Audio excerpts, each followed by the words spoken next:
Am I the a-hole for having my kids wear tie-dye when with their dad? I, 30 female, my ex-husband, 31 male, got divorced 5 years ago. During our divorce, we owned an old single-wide mobile home, 1973, on a large piece of land that is zoned for a trailer park. He wanted a new truck and our savings, while I wanted the old trailer and the land. My ex and I have 2 girls, 8 and 7. Since my divorce, I slowly started buying old single-wides and restoring them, turning it into a business, and I love it. My girls go to their dad's and affair partner's apartment every other weekend. I started noticing their clothes, electronics, toys were not coming home. At first, I thought their dad was just keeping a few outfits there for them. However, my 8-year-old got upset when she was packing. I asked her what was wrong. She told me her dad takes her clothes and sells them online, that she doesn't want to take her favorite shirt over there. I immediately called my ex. I asked him to return our daughter's clothes, not wanting to throw my daughter under the bus. I blamed it on them not having enough for school. He played dumb. He said he got rid of the clothes that were too small. I pointed out that the jeans our 7-year-old had were brand new. He then said that it was only fair he got some cash because he owned a trailer and land. If it wasn't for him, I wouldn't be doing this good. I got angry. I took my daughters down to the dollar store and bought cheap shirts, and to a thrift store and bought cheap shorts. Then we had a girls' tie-dye night and hot pink everything. Each made 5 shirts and 5 bottoms. I let our girls design and decorate them. My girls loved it. The following week, X sends the girls home. I could tell he is mad, but he didn't say anything. But the clothes were not returned. No worries. I knew this would be an issue, so we made extras. When the girls went back, they were wearing tie-dye again. They were with their dad for an hour before he called and demanded different clothes. I kindly told him that our daughters love those clothes. They really, really love tie-dye. X got even angrier and said his parents have a major family party, and the girls can't wear pink tie-dye.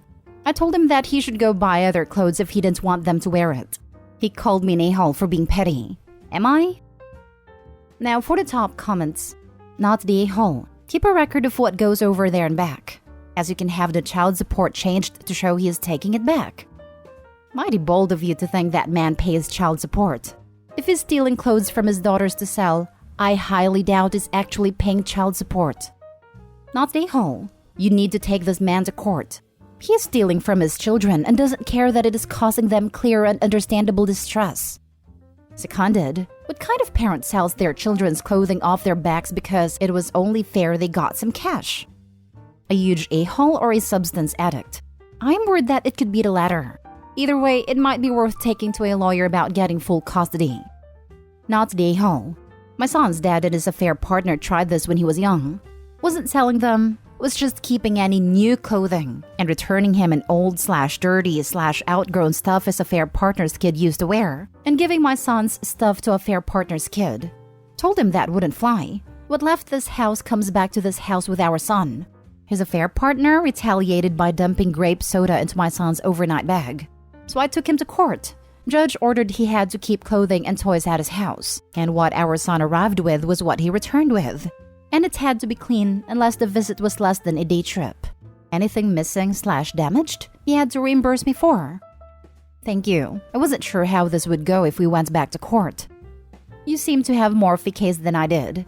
Your Rex is selling their stuff for cash. Most judges rule what is best for the children involved.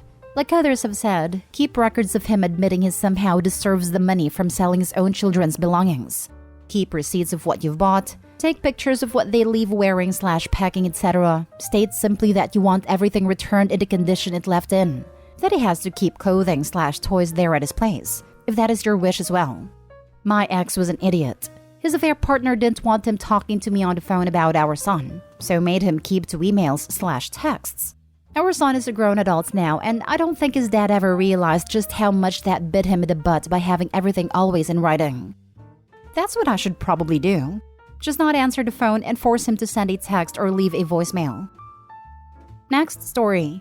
Am I the a-hole for telling my wife our daughter is more important than she is? Our daughter is turning 18 in October. She's a great kid. Always pulled straight A's, never in any type of trouble, and she's very respectful. My wife recently decided to have a talk with her about adult responsibilities. I have no knowledge of this conversation until my daughter came to me crying because she was scared about living on her own. I was confused at first. Then she told me her mother said she needs to start looking for a job. because she'll be expected to get her own place after her birthday. I was appalled because we never discussed throwing her out at 18. When I confronted my wife, she said our daughter wasn't a child anymore and needed our push to become an adult. I told her I was really baffled that she would exclude me from such a serious decision/conversation. I asked my wife how does she expect our kid to make it on minimum wage, especially considering the rent is out of control in our area. She then informs me she had planned for us to pay half her rent until she was 20. I then asked her why she wanted our kid gone so bad. As the argument intensified, I believe she slipped by saying she needed a space, daughter's bedroom, for her art studio.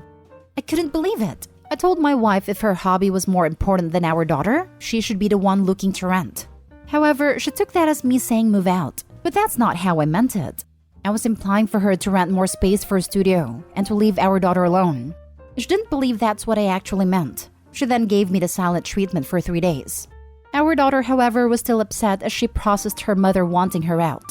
She realized moving into a rental meant she had to leave her 2 cats behind. She's had these cats since she was a young child. That alone devastated her. She told me, I don't want to turn 18. I don't want to celebrate my birthday. I picked the arguments back up with my wife at that point. I said, our daughter isn't moving out until she decides on her own terms, because she is more important than you or your hobby. She looked stunned, and maybe in the heat of the moment I didn't choose my words wisely. I just couldn't bear to see our daughter so upset any longer. I don't want her struggling to make ends meet and not be able to follow her dreams. The last thing I want for her is to feel rushed. As far as my wife goes, she's not talking to me at all and she's been cold towards our daughter. Not the a-hole. Your wife is. While 18 may very well be the age you become an adult, 18 is not an age where most people are prepared to live on their own. Your wife is absolutely the a-hole because she should have had a conversation with you before arbitrarily making an absolute asinine decision. It may be time to take a good hard look at your marriage. Putting an art studio ahead of a child's welfare and well-being is ludicrous. Edit. OP, if you have not thought about planning for the unexpected, you should. Please make sure you have a will in place to protect your daughter. Life happens. Additionally, think about some therapy to help deal with any anxiety. Turning 18 should be a happy time for her. While 18 may very well be the age to become an adult, 18 is not an age where most people are prepared to live on their own. Not to mention you don't stop being a parent when your child is 18 or 20 or any other age. You should be there for your kid, and they'll be there for you. If the daughter is kicked out to make space for an art studio, I doubt she'd feel good coming to her parents for help if she ever needs it. I definitely wouldn't. I was welcome back home when the pandemonium started. I'm saving up to be actually independent, and will be paying rent after I graduate. I'm currently paying for everything except basic food and shelter, car insurance, clothes, pet care, etc. And I fully expect to be there for my parents as they age too, just like they're here for me. Not the a-hole. This is the hill to die on. You weren't that far off when you said maybe your wife should rent instead. How unbelievably cruel she is to her own child to prioritize an art room over her daughter. I don't want to get bad, so that's all I will say. I simply cannot imagine the incredible amount of selfishness that would cause someone to spring this on everyone else in the household for an art studio. Here's hoping all her art she is prioritizing over her own daughter ends up in the unwanted pile after a garage sale, and she drives by at the moment it's chucked into a garbage crusher. Next story is titled, Am I the a-hole for demanding my stepkid pay me back for my golf clubs or I'll never give him another dime? I'm 32 male married to Kayla, 36 female, and she has a son, 16 male. Drew overall is a good kid, plays sports and has good friends. I started dating Kayla when he was 10 and I was never asked to be a father figure. Drew has a dad. His dad doesn't really put in much effort, but he still does show up sometimes. Kayla made it clear she wasn't looking for a dad for her son, but that whoever she ended up with would need to be respectful of Drew. I'm not into having kids, so this worked out. Me and Drew are cordial, but it's almost like an older cousin type relationship. His mom told me from the beginning that I wasn't ever to discipline Drew. My role was just to be there for serious issues. I'm an avid golfer and my clubs are my baby. I golf 2 to 3 times a week. I keep my clubs in the basement and away from Drew and his friends. I come home last week and go to look for my clubs and they're gone. Called Kayla and Drew. Kayla said Drew went golfing with his friends. I asked if she said she could take my clubs. She said she didn't ask about clubs. So I kept calling Drew. Well, he comes home the next morning. He said he borrowed them. I got angry and said he should have told me first, which he apologized for. Then the bombshell. He lost them. Said he put them in the trunk in his car and spent the night at a friend's. In the morning, the clubs were gone. I blew a gasket.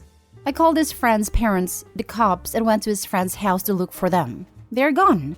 I demanded to be repaid. The total cost of my bag, clubs, balls, and other stuff in my bag is over $3,000.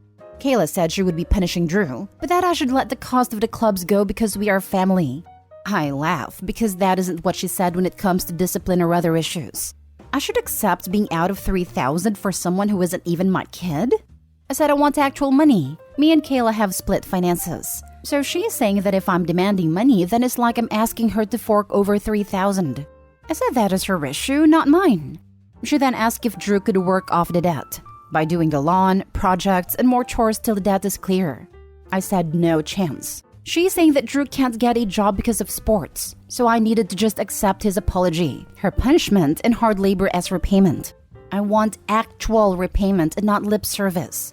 So I will not be giving Drew anything till I recoup my money. No Christmas, birthday, graduation gifts. I will not give him money for gas, dates, or food like I had before. If he asks me for something that will cost money, I'll just say golf clubs till I got $3,000 back. Kayla is saying that isn't how you treat family who makes a mistake. I said Drew might be family, but that doesn't mean I have to be a doormat. If you of my friends see my side and others are calling me an a-hole, am I? Now for the top comments. Not the a-hole, but the bottleneck is not Drew. It's Kayla. She's the one who has adults level money, and she's the one who is refusing to pay you compensation for what her son did. Correct behavior on her part would be to pay you herself, rather than making Drew do it, and then to discipline Drew in whatever way she, as his parent, believes is most likely to teach him to behave better in the future. Right now, the problem is that she's complaining and outraged that it's like you're asking her to fork over $3,000. But you should be asking exactly that, because she should indeed fork over $3,000 out of her own money. Since you two keep separate finances in the first place, that's an easy way to compensate you for your clubs. So why is she objecting to it? And why are you letting her get away with dodging? So that you feel you can't get your money back except in tiny bits and pieces from not giving things to Drew? She should be paying you back. You should be staying firm with her about this. This is the way. Drew should be working off the $3,000 he owes her after she pays OB.